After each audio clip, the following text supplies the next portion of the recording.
कल्पना का साया। रात थी, अंधेरा घना था। कल्पना अपनी खिड़की से बाहर टकटकी लगाए बैठी थी। पुराने बंगले की खिड़की से दिखाई देने वाला पेड़ आज कुछ अजीब सा लग रहा था। उसकी डालियां हवा में अजीब तरह से हिल रही थी, मानो कोई अदृश्य शक्ति उनको हिला रही हो। कल्पना को अचानक एक ठंडी हवा का झोंका लगा। उसने अपने बालों को सहलाया और खिड़की बंद करने के लिए उठी। तभी उसे लगा कि कोई उसे देख रहा है। उसने धीरे से पीछे मुड़ी, लेकिन कुछ नहीं दिखा।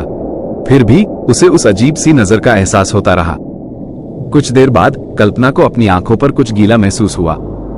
उसने अपनी आंखें मसली और देखा कि उसके हाथ खून से लथपथ थे। डर के मारे उसका दिल जोर जोर से धड़क रहा था। उसने तुरंत बत्ती जलाई और कमरे में चारों ओर देखा, लेकिन कुछ नहीं मिला। अगली सुबह कल्पना ने अपनी मां को घटना के बारे में बताया। उसकी मां ने उसे डराने के लिए कहा, लेकिन कल्पना को यकीन था कि कुछ तो गड़बड़ है। उसने अपने दादा से इस बारे में पूछा, जो इस बंगले के बारे में बहुत कुछ जानते थे। दादा ने कल्पना को बताया कि इस बंगले में एक बार एक लड़की रहती थी जिसका नाम कल्पना ही था। वह बहुत खूबसूरत थी, लेकिन अहंकारी भी। एक दिन उसने एक गरीब लड़के का दिल तोड़ दिया था और लड़का आत्महत्या कर ली थी। तब से उस लड़की की आत्मा इस बंगले में भटकती रहती है। कल्पना डर गई थी। उसने दादा से पूछा कि वह इस आत्मा से कैसे छुटकारा पा सकती है। दादा ने उसे एक मंत्र बताया और कहा कि उसे रोज रात को सोने से पहले यह मंत्र पढ़ना चाहिए। कल्पना ने दादा के बताए अनुसार किया।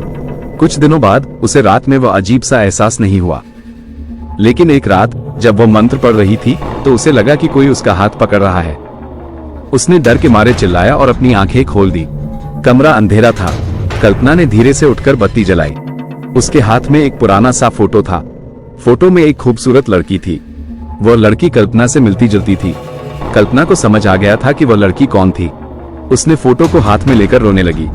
उसने उस लड़की से माफी मांगी और उसे शांति से आराम करने के लिए कहा। उस रात के बाद कल्पना को कभी भी उस अजीब सी नजर का एहसास नहीं हुआ।